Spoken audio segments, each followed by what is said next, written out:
Hello and welcome to Do It Yourself channel. Today I will show you where to find the option, how to enable and how to disable settings notifications visible on the lock screen in Redmi 14X phone. So first we are going to our phone's settings. Then we need to scroll to notifications and quick settings. Now we need to tap lock screen, and here we have our list. So at the top we have the option to disable all notifications that are visible on the lock screen, and we are looking for our settings. So here they are. Now our settings notifications are disabled. Now they are enabled. This is pretty easy on or off switch.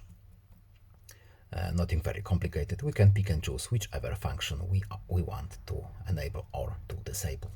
And that's all. I hope this video is helpful to you. Please leave a like and subscribe. Bye.